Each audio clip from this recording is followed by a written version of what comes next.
Last ফ্রাইডেতে আমরা তিনজন একসাথে একটু বাইরে ঘুরতে বের হয়েছিলাম। যেহেতু অনেক দিন যাবত একসাথে বাইরে কোথাও খেতে যাওয়া হয় না, সো ভাবলাম এইটাই বেস্ট সুযোগ, যেহেতু শাওনকে আজকে ফ্রি পেয়েছি। আদারওয়াইজ সে তো এখন এত ব্যস্ত থাকে।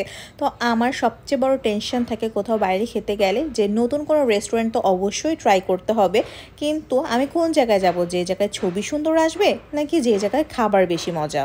আমার ইচ্ছা ছিল একটু গুলশানের দিকে যাওয়ার। ইনস্টাগ্রামে সার্চ করতে করতে একটা রেস্টুরেন্ট আসলো যেটার নাম ছিল মামা গচু বা ইয়ামচা।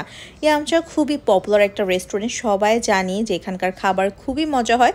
সো যেহেতু সেম ওনার রেস্টুরেন্ট, সো ভাবলাম যে এখানকার খাবারও মজা হবে, প্লাস ইন্টেরিয়রও খুবই সুন্দর ছিল। বাট যাওয়ার পরে দেখা গেল সিট খালি নাই, 40 মিনিটের ওয়েটিং লিস্ট। সো আমরা চলে গেলাম ইয়ামচাতে, কিন্তু সেইখানেও 1 ঘন্টার ওয়েটিং লিস্ট। খাবার মজা হলে যা হয়, তাই কোনো জায়গায় সিট না পেয়ে আমরা চলে গেলাম ইয়ামচার সেকেন্ড ফ্লোর গালৌটিতে।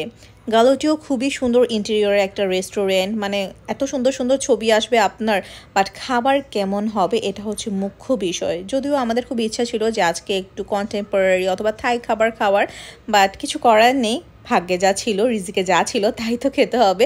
সো গালৌটিতে মেনলি আপনি কাবাব টাইপের আইটেমই পাবেন। আমরা খাবার অর্ডার দিয়েছিলাম এবং এখানে শাওন আর আভাইশা মিলে খেলা করতেছিল।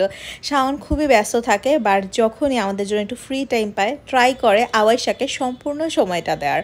ফার্স্টে আমি একটা সুইট লাস্সি অর্ডার দিয়েছিলাম, কিন্তু এই লাস্সি মোটেও সুইট না, মানে সল্ট লাস্সির চেয়েও অনেক বেশি সল্টি ছিল এইটা, মানে একদমই বাজে ছিল।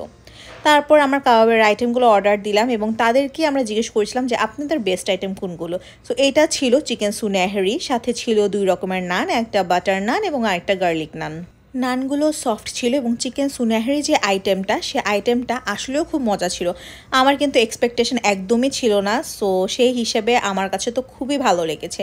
দেন তাদের আরেকটা আইটেম নিলাম বিফ বিহারি। এইটা জাস্ট লাইক ঝুড়া মাংসের মতো ছিল এবং আমার কাছে এটা টেস্ট এভারেজ লেগেছে। আমি বলবো 6/10। তেমন একটা ভালো লাগেনি এবং এদের প্রাইস অনেক বেশি, সো সে অনুসারে একদমই ডিসঅ্যাপয়েন্টিং ছিল।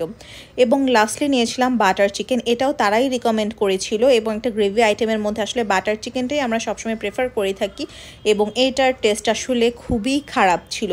এবং এতটুকু খাবারের প্রাইস আমাদের অলমোস্ট এসেছিল 4000 টাকা। সো আমি বলবো যারা ইয়ামচাতে জায়গা না পান তারা প্লিজ ভুলেও উপরে 2 তলায় গালৌটিতে যাবেন না। আপনার টাকাও খরচ হবে, ছবি তুলতে পারবেন ভালো, বাট যদি ছবি তোলার জন্য যান তাহলে 2-1টা আইটেমই অর্ডার দিন। আজকের ভিডিওটি এতটুকুই ছিল। Thank you for watching. আল্লাহ হাফেজ।